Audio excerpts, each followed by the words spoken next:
problem, after you guys solve that problem, you are actually ahead of me because I am about as bad as Excel as anybody can be. I'm not good at any of these internet softwares. So, did you have any problem with the Excel homework? Anyone? No, Professor.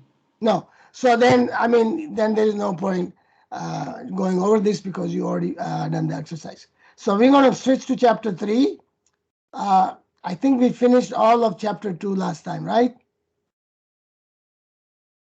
Is there anyone who wants to do something in chapter 2 or me to go over something again? Speak up. No from my side. No from Okay. my side also. So then we're going to go to chapter 3. Chapter 3 is one of the largest chapter in the book. So it's got a lot of things. In terms of proof, it only has one proof, one small proof. Rest of it is sort of adding to the maximum principle that we derived in chapter 2 and adding more, stuff to make it more general. But when you make it more general, the proofs become way more complicated. And we decided not to include them because most of the people in business school do not have the math background as well. And so it will be not very interesting to do something that is not available to people. And so what we decided is that once we get some idea of maximum principle in chapter 2, that is a first order condition, and that is something to do with decoupling the problem over time so that you can maximize the Hamiltonian at each point in time. That is the main picture. And that main picture continues. And even though we don't have a proof in the book, there are proofs available elsewhere. And I will just go with what we have in the book. So what we're doing now, we are adding certain constraints to the optimal control problem that are quite common in our side of our kind of problems, in management science, production, operations, finance, marketing problems. One type of constraint was in the last chapter. Last chapter, we had a constraint called control U in omega t. So that constraint is just an inequality specialization of the constraint U in omega t. Omega t can be a set.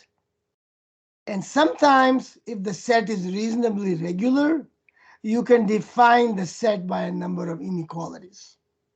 Like in linear programming, you have a set called simplex, and you can define the simplex by a finite number of linear inequalities.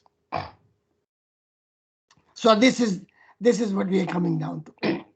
We are defining the problem not in a mathematical way where you say that belongs to some set, and then in our business, you have to define the set. And the only way we know how to define the set is by a set of inequalities. For example, if I say U has to be bigger than or equal to 0, that's an inequality. If I say U has to be bigger than -2 and less than +2, that are two inequalities. All of these inequalities are of this kind. So this is one way we can define inequalities. I'm going to go slow in this chapter. If we don't finish it, we don't finish it because we will be ahead of the class anyway, ahead of the schedule, I mean. So the second kind of constraints that we have are of this kind, where we have both X and U in there. Now, the reason such constraint can happen in our field is that we might want to make a decision that depends on what we have right now. So for example, if I have a U, which is my consumption rate, I might decide my consumption rate to be bounded in some way by the current wealth that I have. Notice now, in a continuous time, even if I have a wealth of 1 penny, I can still consume at $1 million a minute. The only thing is that I will go broke in about 5 nanoseconds. But I can still have a very large rate.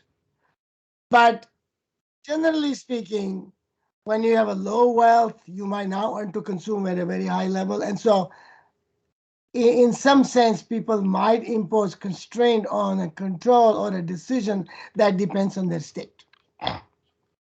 Okay? And in a discrete time, certainly it's true. If my state is, if my state of the wealth is $1, and in the discrete time I control U, which is the consumption has to be less than equal to $1 because I don't have any more wealth. So these two constraints are quite usual way of defining how our decisions need to be constrained. The third type of constraint are pure inequality constraints. For example, h of x comma t bigger than equal to 0. A special case of that would be x bigger than equal to 0. That means my wealth should always be bigger than equal to 0. That means I should not go broke. So those kind of constraints are quite common in our field. Unfortunately, those constraints are very difficult to deal with. And so we deal with these constraints in chapter 4, not in chapter 3. They are some of the most difficult problems in control theory. And you will see why, because if I have a constraint of the gxut time bigger than equal to 0, it allows me to observe my state, and then I can say my control can be bounded by that constraint, and so I can usually manage my control at that point in time to satisfy that constraint. But this constraint does not have a u. So suppose x is bigger than equal to 0 and I'm at 0. It doesn't tell me what I should do to u. The only thing I can do is I can take the derivative of x and look at x dot, and x dot has a u in it in many cases. And then so I can say x dot should be bigger than equal to 0, but that's an indirect constraint. So you cannot go directly with this constraint h. You have to go to the next level of the constraint. And that is why this problem of pure constraint are difficult. And they are difficult even for control theory people. And we have a survey on state constraint that was published many, many years ago. And that's still a popular survey in the field because people like to know what's going on. And I can only tell you that that survey was maybe more than 15-year-old. And if I were to write the survey again, I would not know what else that has developed in this field because it's not easy to keep up with everything that you don't always use. Okay. So this is just the housekeeping.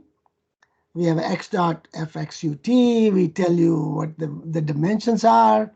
And then we, again, have the objective function. So all of that is pretty much the same as in the previous chapter.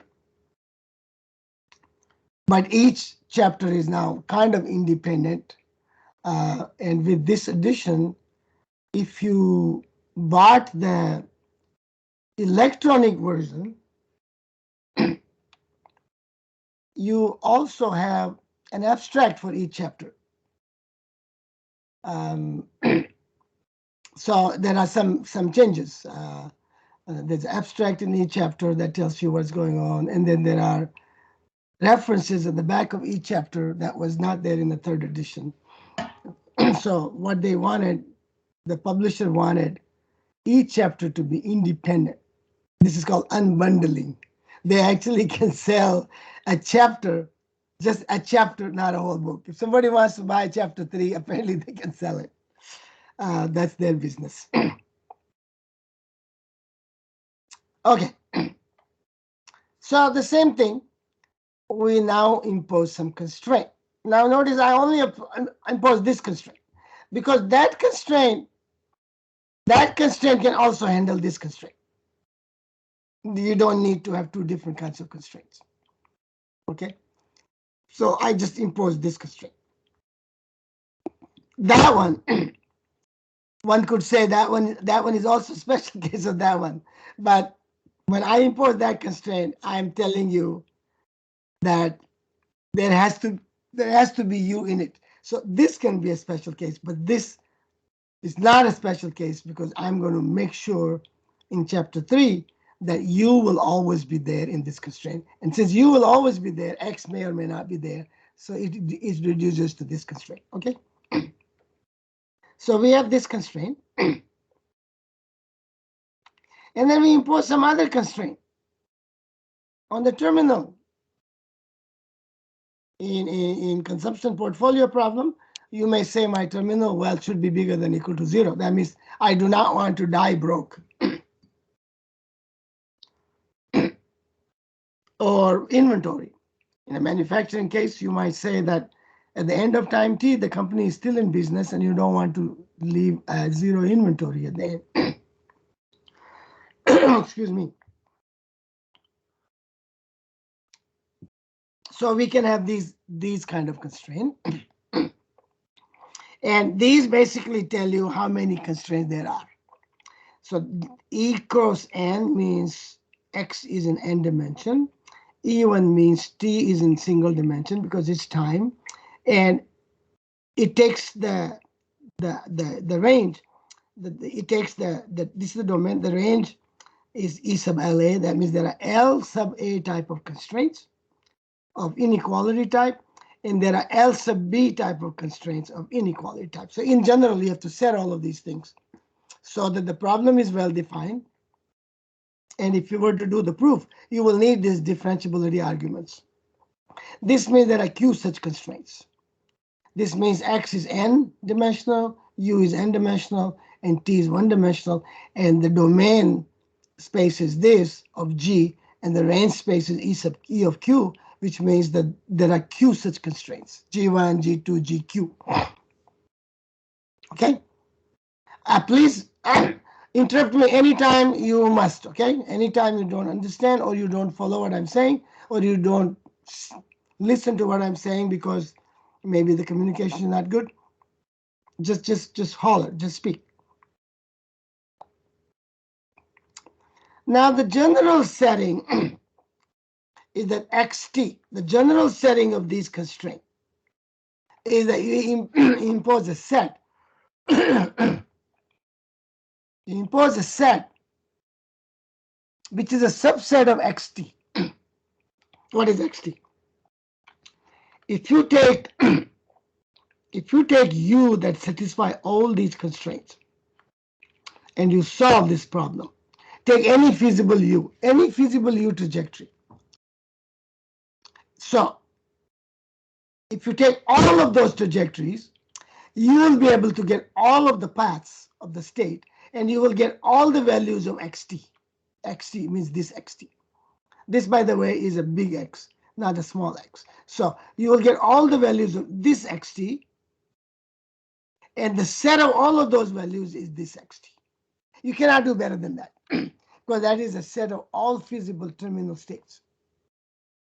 So if I want to constrain the x, t, at time capital T, then I have to have a subset of this, because if it is equal, there is no constraint, because there's no way you can get beyond xt anyway. But if this yt is a subset, then it is constraining my control so that the terminal value of xt stays in that set.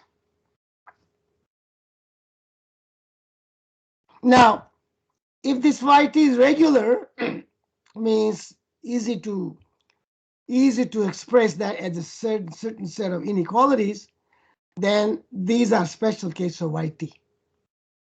But yt can be very crazy. And doesn't even have to be crazy. It can be kind of good looking, but cannot be expressed by such sets by mean the number of such sets which have to be finite. So for example, if IT was a circle, well, the circle is pretty regular, it's convex, and you can actually have infinitely many inequality constraints that will define a circle. But we are not using Q, LB, or LA to be infinity. There are books and there are methods that you can do that. You can have infinitely many constraints and develop maximum principle, but we are not getting to those kind of fancy stuff.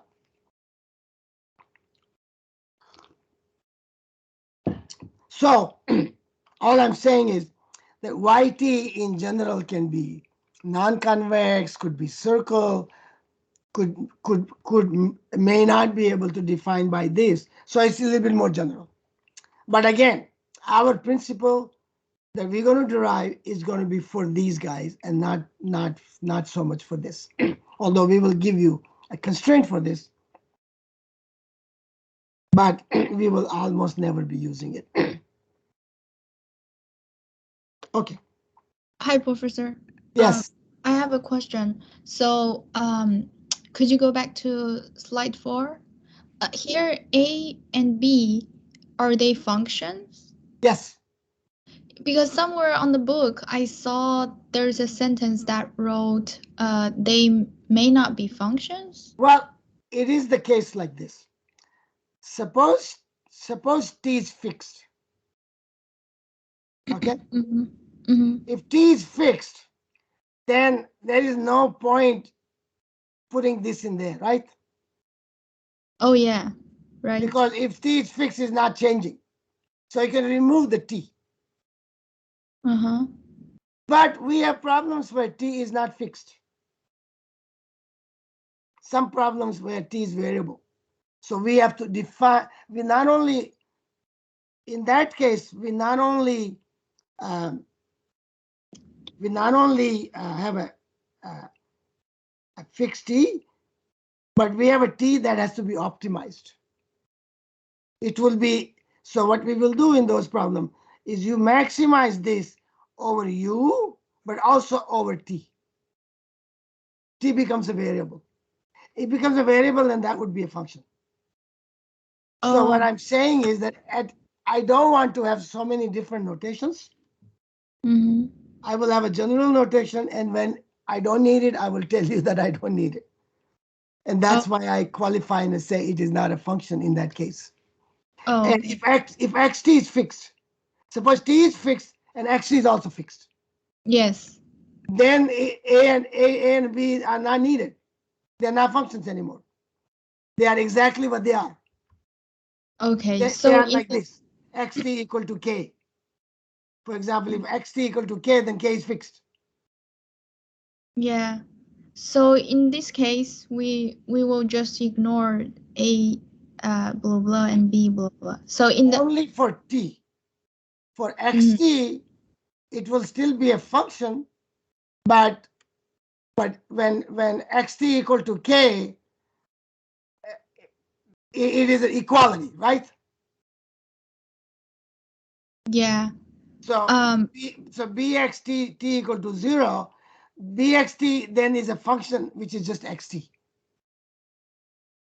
It is a function, but it's just the function is the same. It's a what is it called, identity function. Yeah. So for the consumption example that we talked about in previous lectures, in those cases, T was fixed, right? Yes, in chapter 2, t was fixed. Okay, thank you. We are now giving, in this chapter later on, we will go through t not fixed. Okay, thank you. So we are now setting the stage for a general problem, and so that special cases of that can be handled as we go along. Otherwise, I will say axt, when t is this, when not, then put the t, then I have to have two different notations, and it's just not very interesting. And you know, in mathematics, the notation cannot be too complicated because it just becomes very messy. So you have a trade-off. If you make the notation very messy, it looks ugly and it is difficult to read. On the other hand, if the notation is simpler, then sometimes there's a confusion. But there's a trade-off. So we want to make the notation sufficiently simpler so that it is less messy and less confusing. But context will tell you what it is. Okay? Otherwise, it will be a hopeless task. For example, that x, right? At each t, that would have to be xt, right? Yes. X of t. But we don't want to write that because it would be g of xt, u of t, t. It's too complicated, right? Too many things, too many parentheses. So you understand what is going on. Yeah. Yeah. Thank you, So, Professor. but here we put t because that I cannot put x without t here. But I can do it here even though it's there implicitly. But I don't put it. But here I have to put it because if I don't put it, then you don't know what x is, at which point it is, right? So that's what I mean by that. That one, let me tell you, we never look at the issue of existence of optimal control in this book. But existence of optimal control is very important. And mathematics people want to spend a lot of time on that issue. And if you look at the math book on this, they spend much more time on existence than anything else. We spend very little time on existence and spend more time on how to solve the problem. So the book does a lip service to it. It gives you some conditions under which, there exists an optimal control.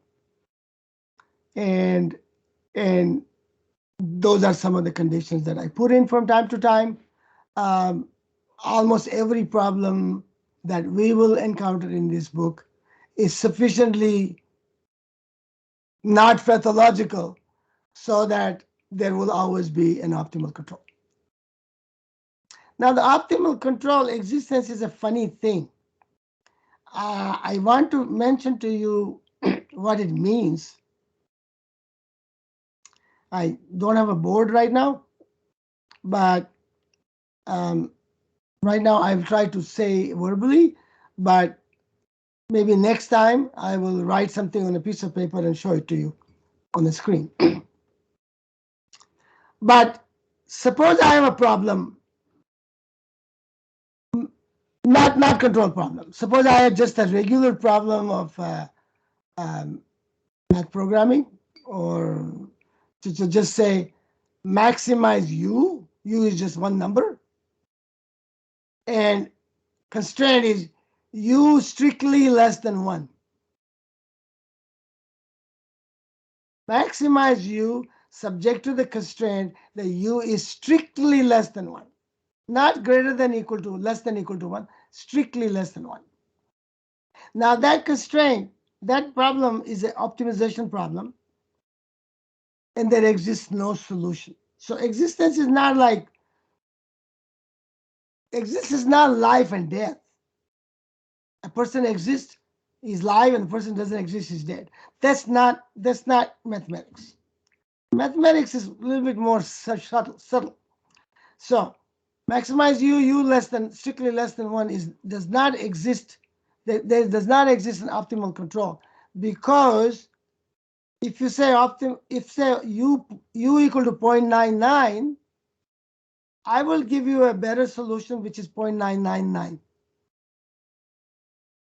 If you tell me optimal solution is u equal to 0.999999, I'll give you a better solution, which is 0.9999999. Okay? But I cannot give you 1 because 1 is not feasible. because U has to be strictly less than 1. So here's an example of a problem where there does not exist an optimal control. But in our business, if there does not exist an optimal control, we are okay. We just find a near optimal control. And the near optimal control is 0.99, right? It's okay. In most cases, or 0.999. Okay, it depends on how much scale do you want to. But it is very close to optimal. So why I'm saying this? Well, the problem is that even though practically it is very close to optimal, the near optimal problem does not have first order conditions.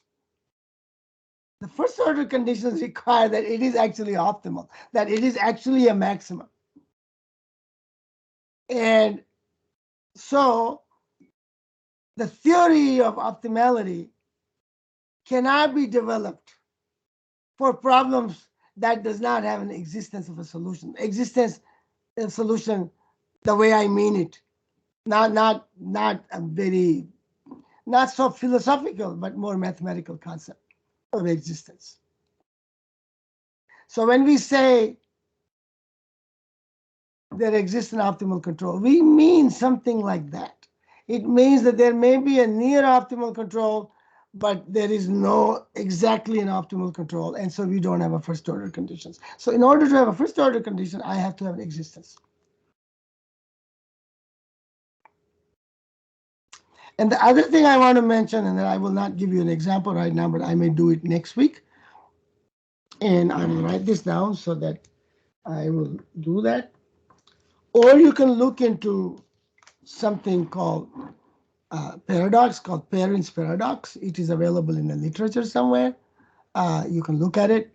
What I mean by this is that if you are developing the necessary conditions, you don't have a right to do so unless you can prove that there exists an optimal solution. That's mathematics. You actually don't have a right to even derive necessary condition, because if there's no existence, there's no necessary conditions, because there is none. And whatever you derive is going to be it's going to be not right. It's going to be garbage, not just right, it's going to be garbage. So what the Perrin's paradox says, that if there is no existence of optimal control, and you try to prove something when it does not exist, you can do all sorts of things. You can actually prove 3 equal to 4. So if there doesn't exist something, you can use that idea and use the necessary condition of optimality by using a first order condition, which is a garbage. And if it's a garbage, then input garbage, output garbage. You can actually input 3 and get 4. So what I'm trying to say is that you can prove almost anything you want. So that's why the mathematics people are very, very serious about proving existence before you prove the necessary condition. In fact, what they're saying is that you have to have a license to prove the necessary condition. You must have a license that there exists something. That means you should prove that first. Otherwise, you don't have a license. So with that little spiel, let's move on. So we're going to say that this matrix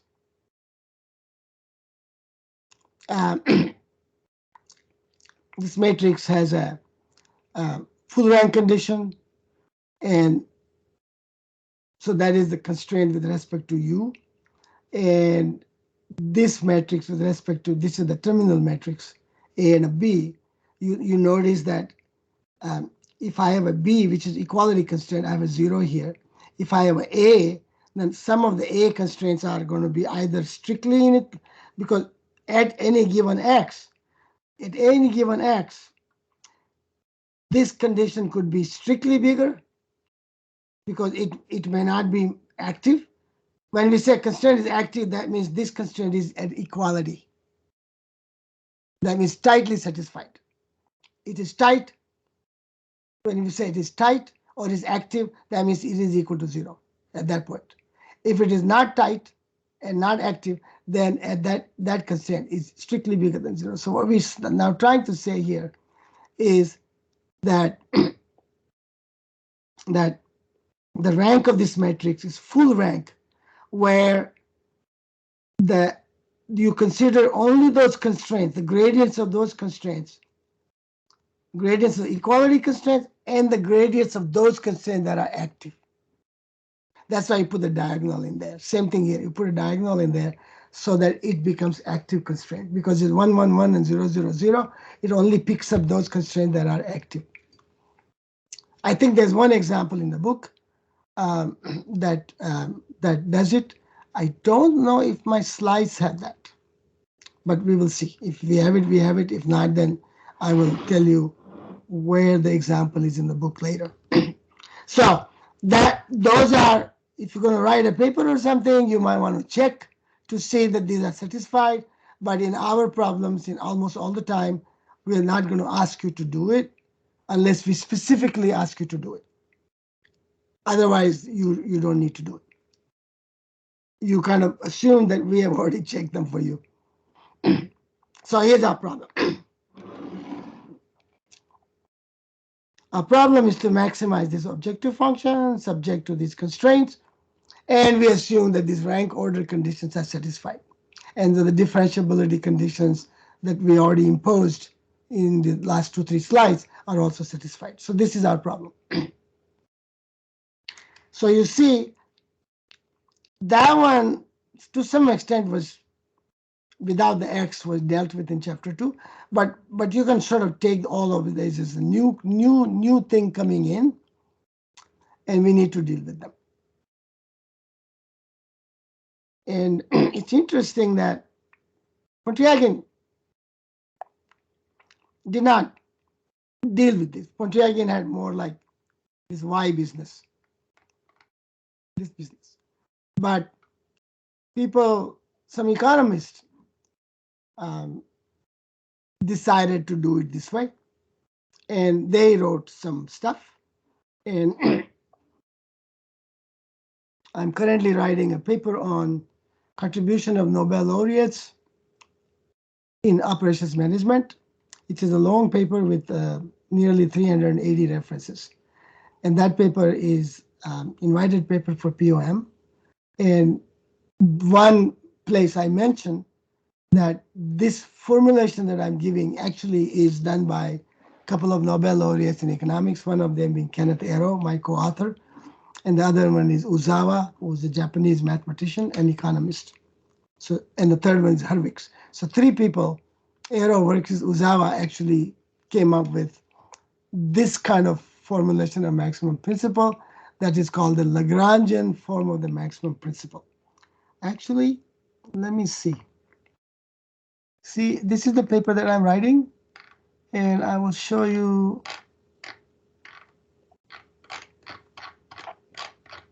the table.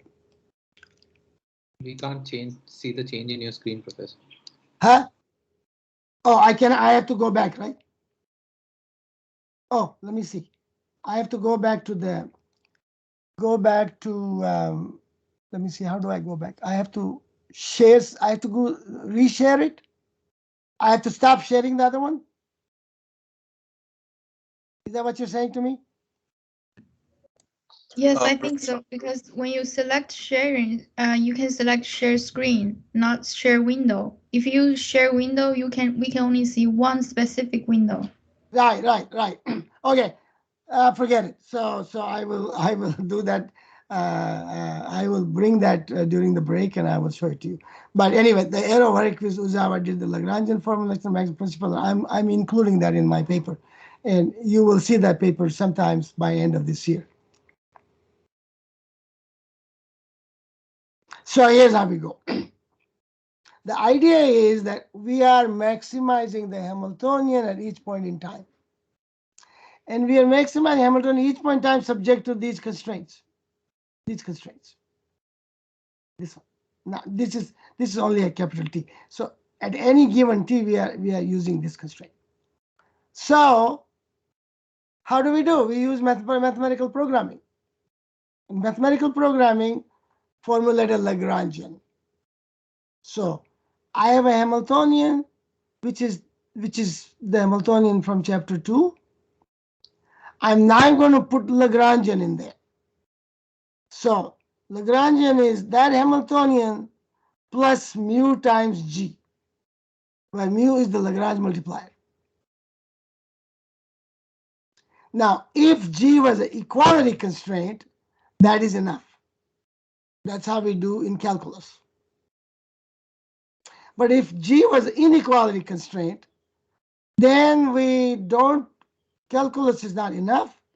We go into what is called the Kuhn-Tucker theory of first order condition of mathematical programming. And we will do a little bit more of that in chapter 8 when we go to discrete time problems. Right now, I'm assuming that you took Millen's course and you learned about this. So when there's an inequality constraint, this part is the same as calculus Lagrange formulation, but this part is different. It is called the complementary slackness conditions. It means that if g was equal to 0, then mu doesn't matter, because this condition will always be satisfied for every mu. Let's right now not worry about the vector. Okay, so switch off your mind for vectors right now. Just assume that everything is scalar. This is what I like to do when I go through proofs of this kind. I put all of these, but when I think about, my brain only thinks about scalar variables. Okay, and appropriate modification can be made at the very end of the proof so that you can bring back the vectors back into the picture. Formulas don't change. They just have, you need to know what they mean when they're vectors. That's all there is to it. So it basically means that if g is equal to 0, then I need to find a mu.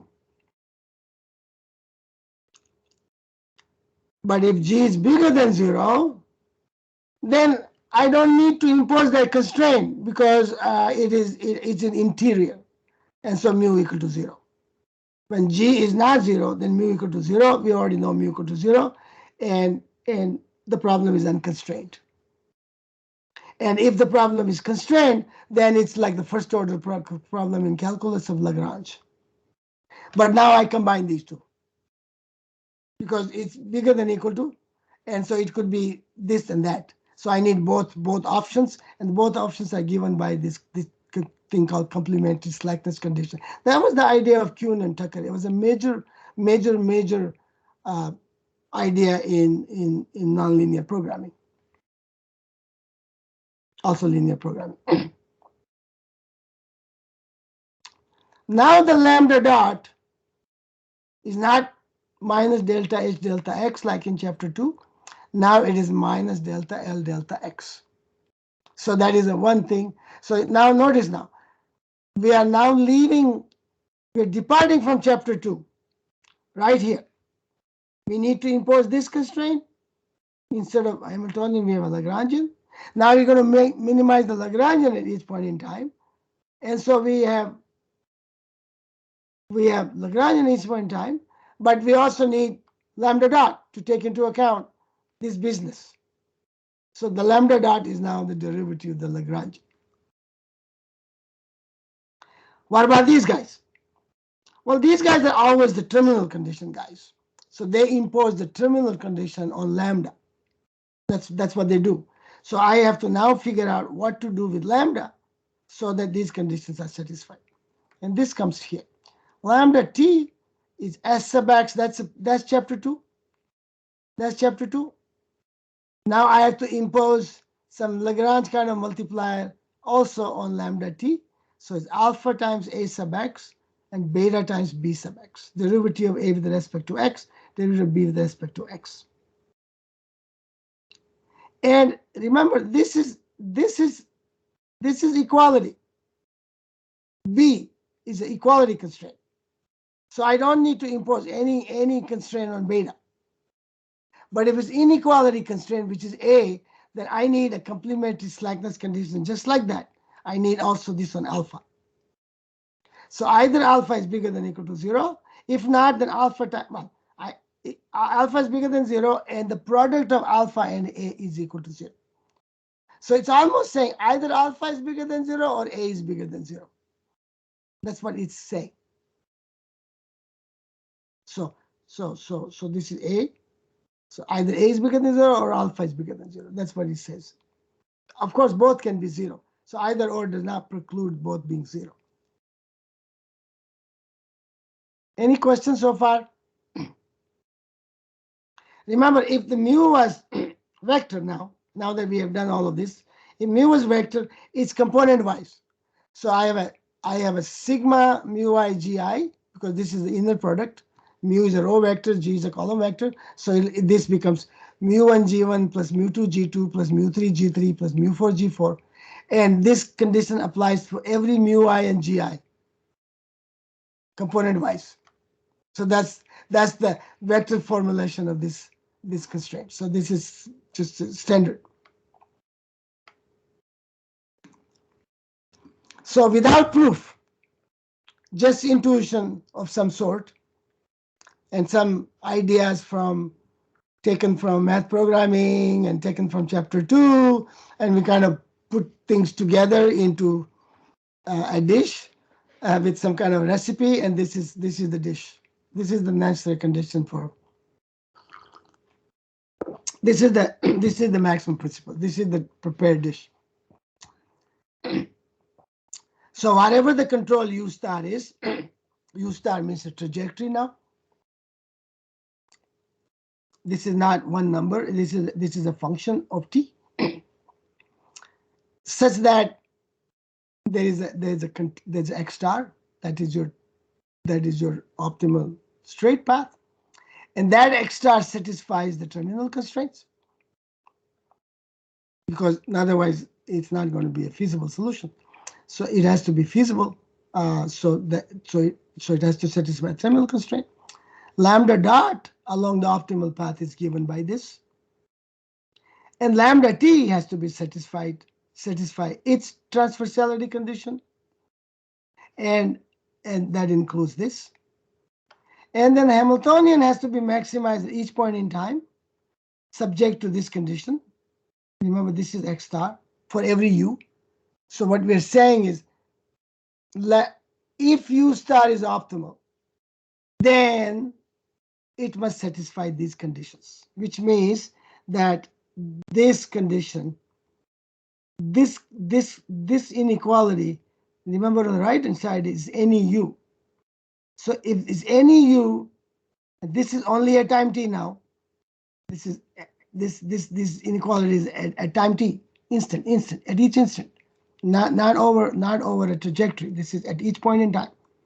So at each point in time, this is just a number or a vector that this must satisfy. So every u that satisfies this must not be as big as this u star when it comes to Hamiltonian. So Hamiltonian must be maximized, but subject to this constraint.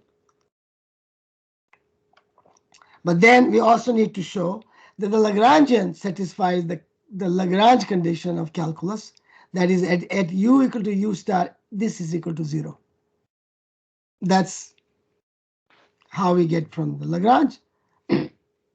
And because G is inequality, mu must satisfy the transversality condition or complementary slackness condition on this. So this is now taken place of the maximum principle in chapter 2.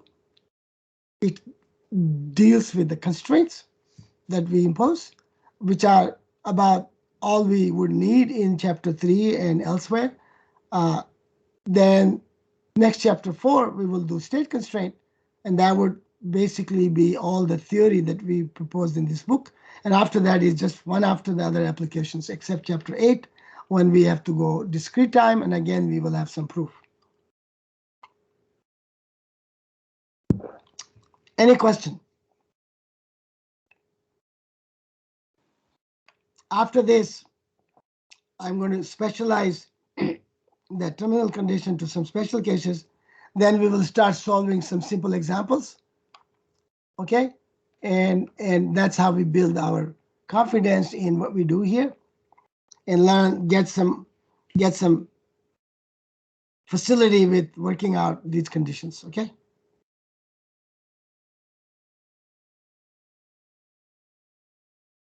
Okay. So let's go to particular cases of terminal constraints. Notice that this is what math people like. And if you have that constraint instead of A and a B, then the terminal condition of lambda t is like this. It's somewhat complicated. It says that the lambda times minus s sub x times that, it's almost like a complementary slackness condition, is bigger than or equal to 0 for every y in that set.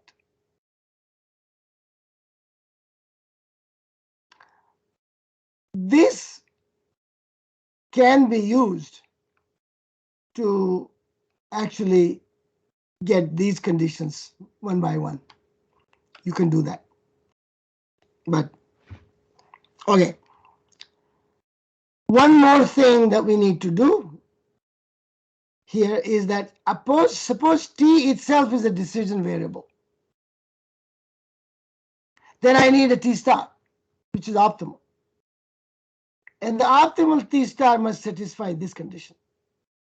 It says the Hamiltonian plus the salvage value, the derivative of the salvage value, plus these Lagrange multipliers of this terminal condition, this whole thing should be equal to 0. This is a first order condition on t star. One way to think about this is the way you think like this. What you do is you solve the problem, you solve this problem, fix t, and solve this problem. And in principle, when you solve this problem and fix t, you will find this j as a function of t. I will call it j star of t. J star of t is the optimal value of this problem for a given t. So now that becomes a single variable problem. I have a j star t, and I want to maximize that with respect to t. So I take the derivative of j star t with respect to t and set it equal to 0. And if you do that, you can find this condition. So this condition has an intuitive interpretation. It looks very ugly.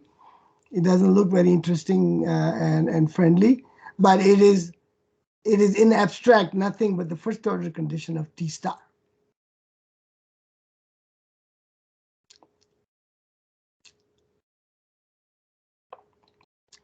Give me a second.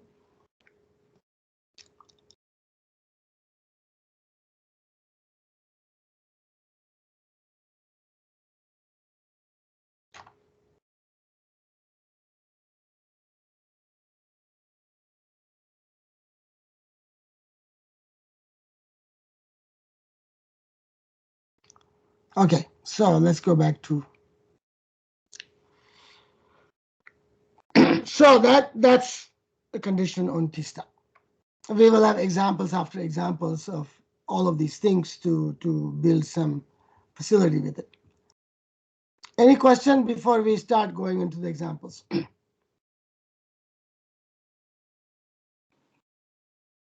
No, Professor. Go ahead. Yes. Oh, no, you said no, Professor, right? You have a question? No, they said no, Professor. Yeah, it's Oh, fine. okay. You guys are good. Okay. Well, but I'm happy to answer questions. Yeah, So sorry. let's My connection was lagging, Professor. I think that's why the problem. Okay. Yeah. Okay, no problem. So again, we are going to take a very simple problem because in a very simple problem, the solution that we get is almost intuitive, and it allows us to see that the necessary conditions are satisfied. Okay? So x dot equal to u, x0 equal to 1. And now I have this condition. You notice this condition we are used to in chapter 2. But that one is not. That one was never in chapter 2. This is a condition saying u is less than or equal to x. That means my control cannot exceed x. It says this. 0 is less than u is less than x. That's what it says. This one says 0 is less than u, which is simple condition in chapter 2. This one is chapter 3 condition. This is the form of g. This is the small g. Okay? So the Hamiltonian is u plus lambda u, which is 1 plus lambda times u. And so the control is nothing but bang bang. But notice what is bang bang. Bang bang says that if 1 plus lambda is less than 0, my control should be 0. But if 1 plus lambda is bigger than 0, then my control should be the upper bound, which is x.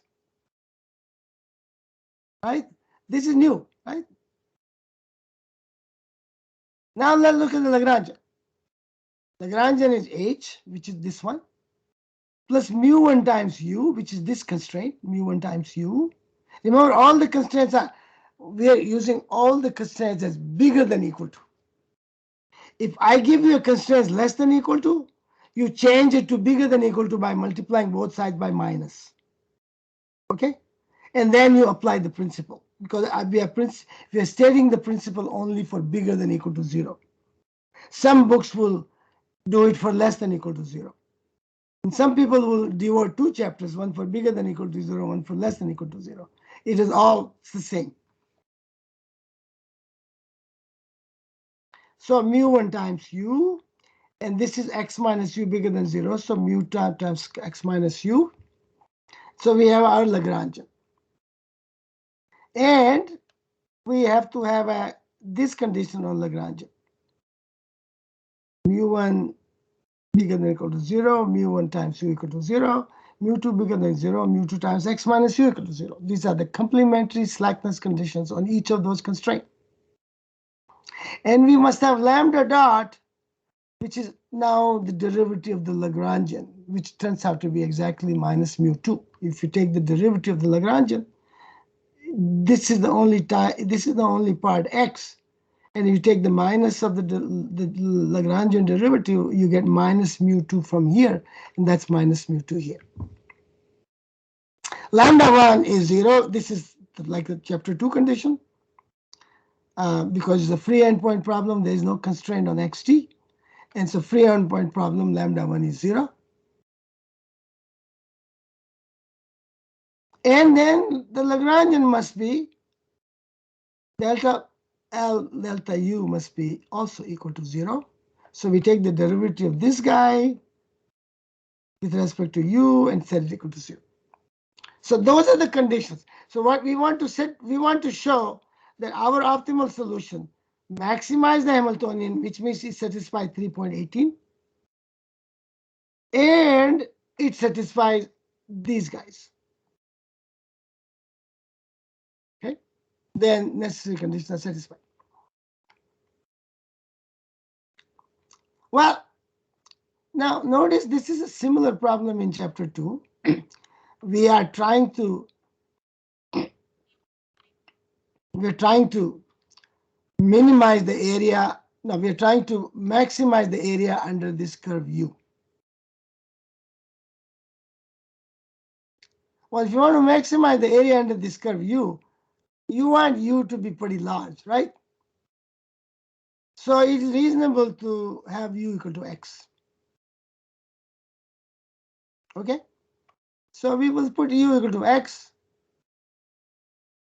And that's true for the entire time in this case. It's extremely simple problem. But x0 equal to 1 and a u star equal to x, then I can put x dot equal to x, right? So this is x dot equal to x. X dot equal to x is a very simple solution. It's exponent, right? If you have e to the t, its derivative is exactly e to the t. So x equal to e to the power t. And e to the power t is always strictly bigger than 0. So u star, which is x, is strictly bigger than 0. If u star is bigger than 0, then mu1 equal to 0. Because u star is strictly bigger than 0, so mu1 equal to 0, right? So we got mu1 equal to 0. So now we have 3.20. So we take 3.20 and mu1 is 0 already. So we have 1 plus lambda equal to mu2. So from 3.20, we have mu2 equal to 1 plus lambda. Now see, because mu2 is 1 plus lambda, I can put 1 plus lambda here. Then this equation is in lambda only. It's a linear first order condition differential equation. So it has a very easy solution. Lambda dot equal to minus 1 plus lambda. And it has a lambda dot is minus 1 plus lambda. So it also has a solution of this kind, e to the 1 minus t. You can take a derivative and verify it. Or you can take the appendix and solve the problem. Just remember, most of the differential equations, almost all of them, will be first order linear differential equation in this book. And all of them are solved in general setting in appendix A. And please make sure that you become good at solving the first order linear differential equation. The formula, the closed form solution, explicit solution is given in chapter 1 for every one of these problems.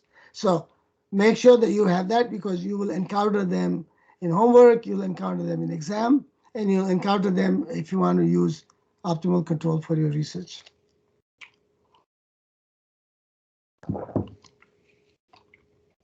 So I don't know why I cannot read my slide on the southeast corner, because southeast corner is where Pramit is sitting right now. Since the right hand side of 3.23 is always positive, then mu2 is e to the 1 minus t is also bigger than or equal to 0. And x star minus u star equal to 0. So 3.22 holds. I mean, we're now checking that this one holds.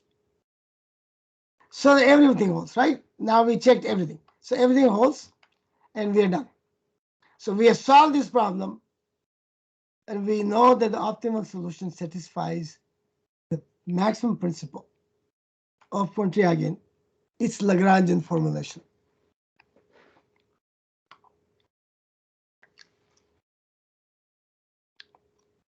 So many remarks, and I will go through them very quickly because they are just remarks. All textbooks, even if they don't get into all of these, must cover their whatever, and and they have to put these remarks. Okay, so let me put those remarks.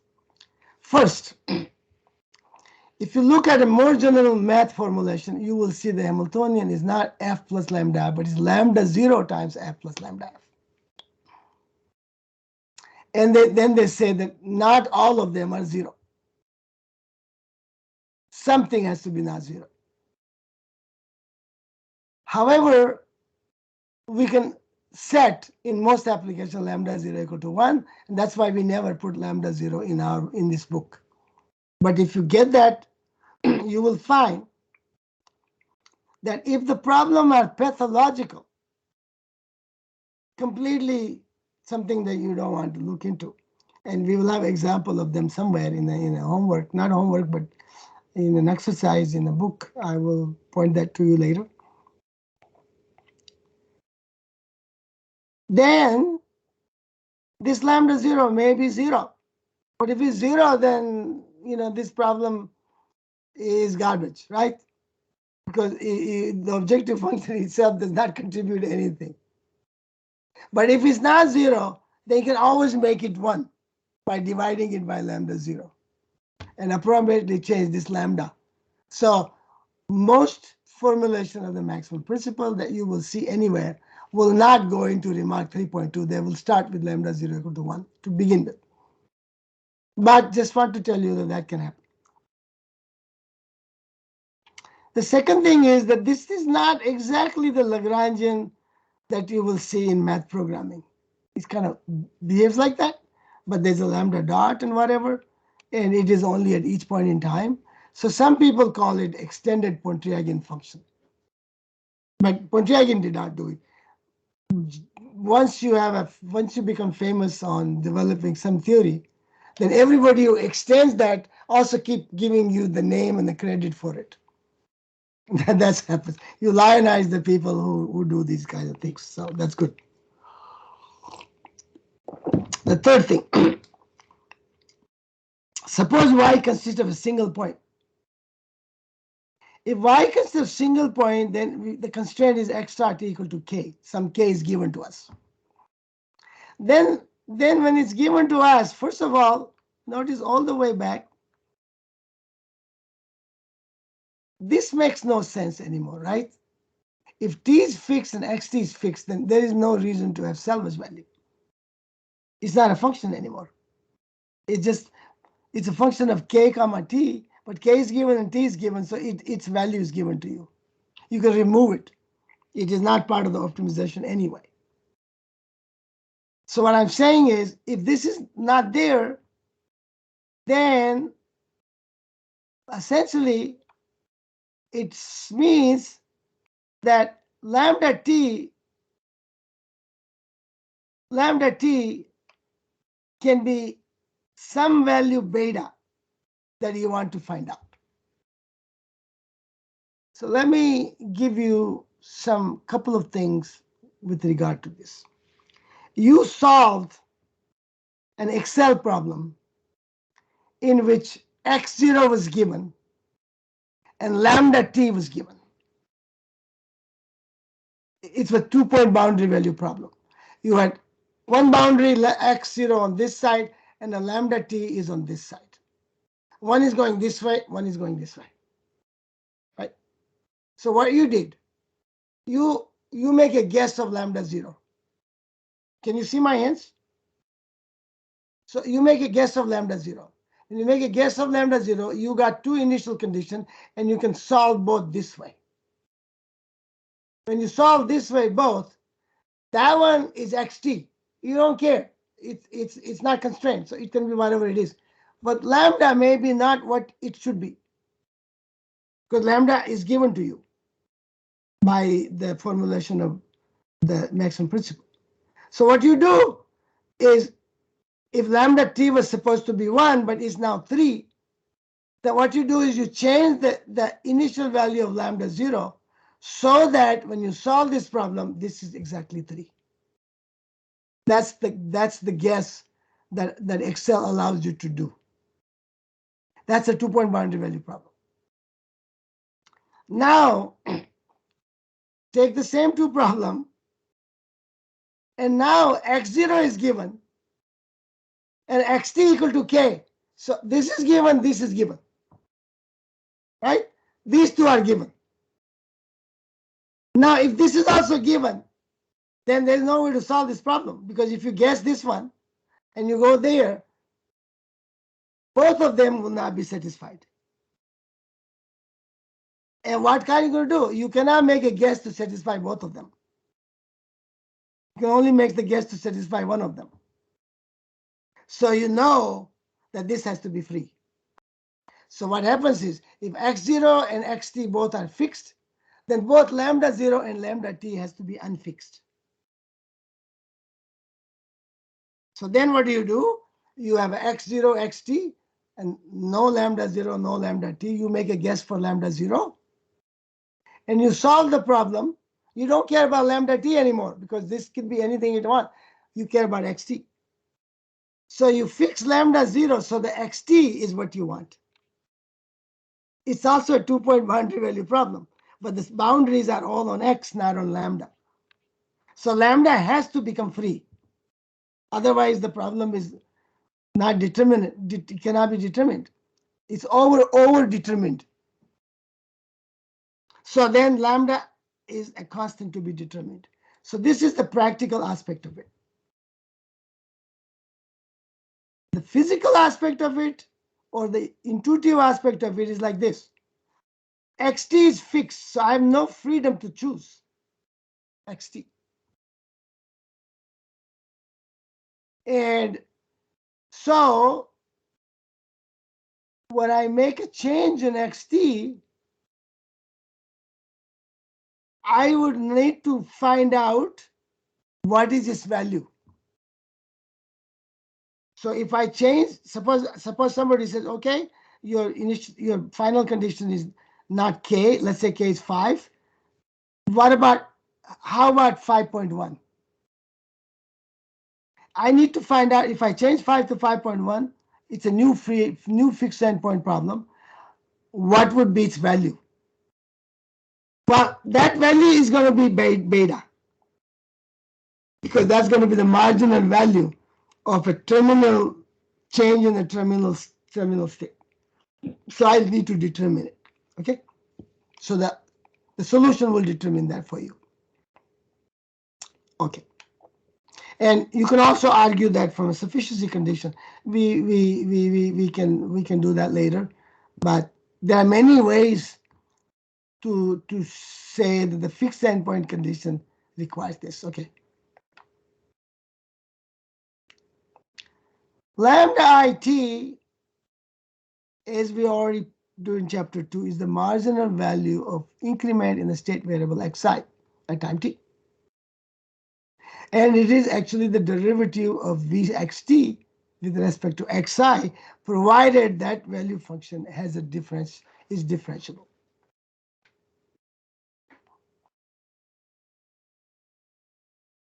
Okay, and we assume differentiability in our formulation.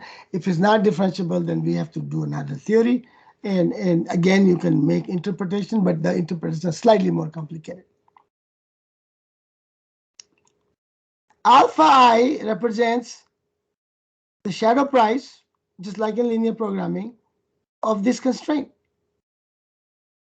So if I change the constraint from 0 to epsilon, then the objective function should change by minus epsilon times alpha sub I, because when I do that,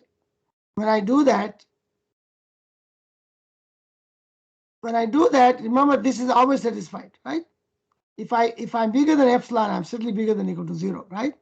Which means that this allows me, that is a more stringent constraint than bigger than equal to 0. Because the more stringent constraint, my objective function will be lost. I will lose the value. That's why there's a minus here. If it was less than epsilon, then it will be the plus. Okay, so that's how pluses and minus are kind of related to the inequalities. Remark 3.7 says the lambda t actually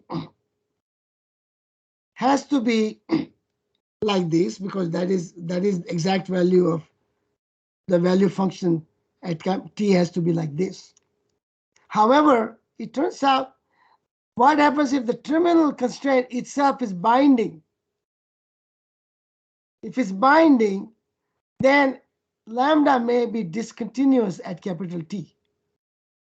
In which case, the maximum principle give you lambda t minus, which is the discontinuous value at t, and then it will jump to lambda t, which is s sub x, at the last time.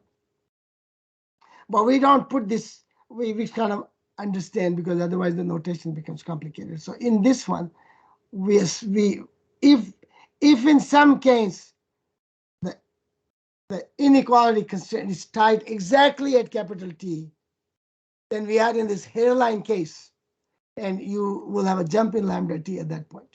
But it's only at capital T, and so we don't bother too much to make this complicated. But in chapter 4, we will introduce this notation, because in chapter 4, it will happen more often than just very rarely. Okay. What about the mu's? Well, the mu's are also marginal values, but they're slightly more complicated because mu's are on Gi, and this constraint is acted every point in time, not just the last capital T. So if I change this constraint by epsilon, that constraint is applicable at every T. So at every T, I have some change in value. So for the entire time T, the change in value has to have the integration. So I have so if I change this from this to this epsilon, then the objective function will change by minus epsilon times the integral plus O epsilon, because O epsilon is always going to be slightly bigger than 0. And so it's only good in the limit as epsilon goes to 0. And so we need a little O epsilon, which is this higher order term of epsilon, which goes to 0 as epsilon goes to 0. So this is an idea of an approximation. You formally write it so that you can see that this is the value for a change in this. The last one is a new one for 3rd edition and 4th edition, which is because I use mechanism design, which is the contract in asymmetric information. You probably have heard papers, and you will. In this course of your PhD program, you will see lots of papers being presented on mechanism design. And I have a section in chapter 11, I think. It turns out that there we need sometimes to constrain the initial condition in some way. So lambda 0 has to be this Sx x star 0. So what happens there is that essentially everything goes through. What you need is to reverse the time. So capital T becomes 0 and 0 becomes capital T. You solve the problem in negative time and the whole maximum principle goes through. So this remark will be used when we get to chapter 11, and let's spend more time when we apply this in chapter 11. Okay? It basically is a symmetric problem whether you go this way or this way. Mathematics doesn't care if the time flows this way or time flows this way. Everything works. Physics worries about it. Physics, you cannot have the time flow the other way.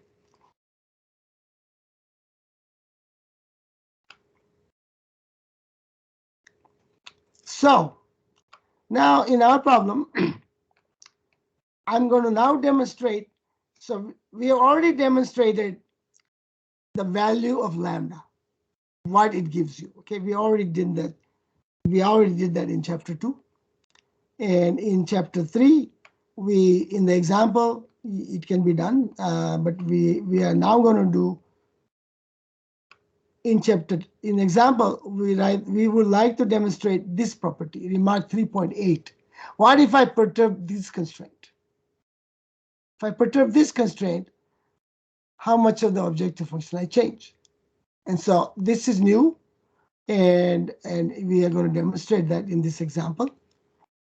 So when you use star equal to x in 3.16, the optimal state trajectory is x star t. We already calculated that. And the optimal value j star is from 0 to 1 e to the t dt is e minus 1. So this is done. This we know. Now suppose I change this constraint to this constraint. Remember, I'm doing minus epsilon. Why am I doing minus epsilon? Because I just want to give different things. But if you do minus epsilon, then what is happening is you are actually relaxing that constraint a little bit. When you relax the constraint, you gain the objective function. You are better off because you relax the constraint, right? And so your objective function remember the objective function goes minus epsilon times this, but if I change it by minus epsilon, that minus becomes plus, which means objective function will improve. Okay. So because remember mu I have to be bigger than or equal to 0. We know that. Mu i's are always bigger than or equal to 0, so this will improve. Let's see what happens. So now if I put x minus 2 bigger than or equal to minus epsilon, then u is less than or equal to x plus epsilon. And remember, the optimal solution was u star equal to x. And given that I'm maximizing the objective function, which is integral of u, like here, my optimal solution now should be x equal to u should be x plus epsilon, right? So the new optimal solution should be u star equal to x plus epsilon. This is reasonable, right? You can actually redo the Lagrangian form of the maximum principle and you will see everything will satisfy. I'm not going to do that. I'm being lazy here. So once you have u star x plus epsilon, you can solve for x dot, and x dot now is not e to the x dot is not e to the t. It is this. This is the differential equation, which is x dot equal to x plus epsilon. You just solve that. And now you know the x star. And so because you know x star, you know u star. U star is just x star plus epsilon. So you put that value, x star plus epsilon, which is exactly e to the t1 plus epsilon. So this goes away. And you take that derivative, then you take the integral, you get this. Now you see j star increases. Remember, j star was exactly e minus 1. Now it is e minus 1 plus e minus 1 times epsilon. So it increases by this amount. And what did our remark 3.8 says? It must increase by epsilon times this integral. Well, let's take this integral. This integral, epsilon times this integral, is exactly this one, which is exactly this one. So again, we know the mu's are very valuable. At this point, and let me see so this is done. Any question here?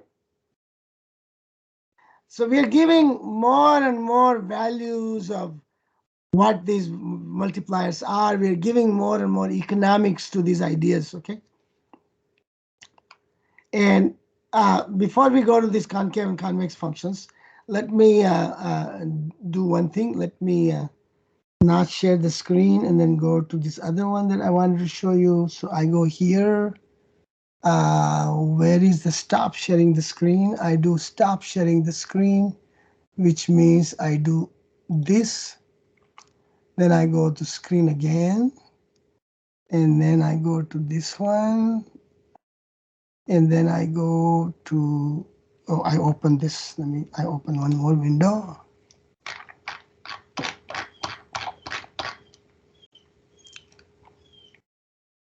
Yeah, one more window. And then where is it? Where am I again?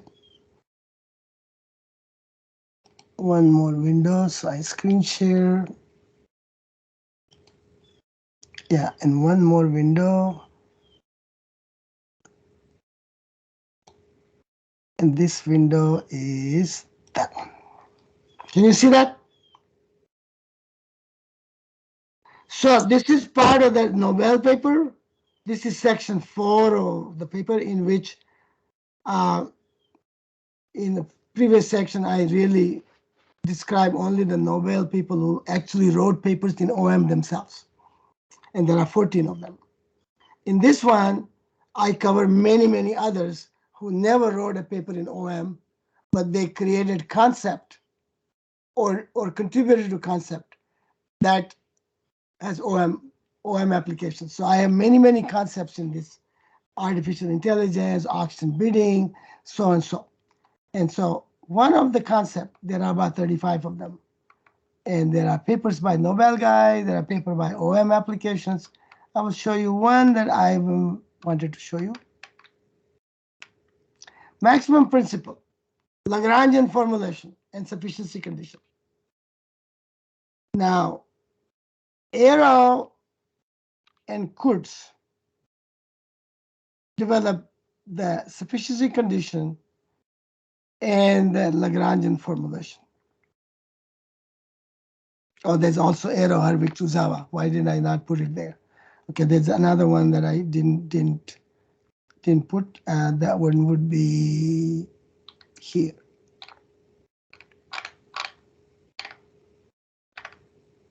Oh, here.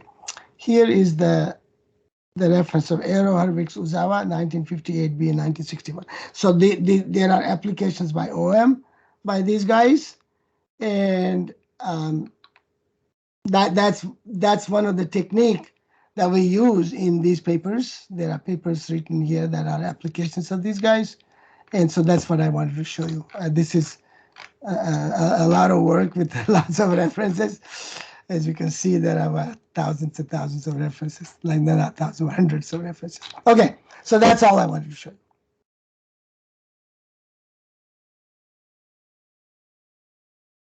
Go back to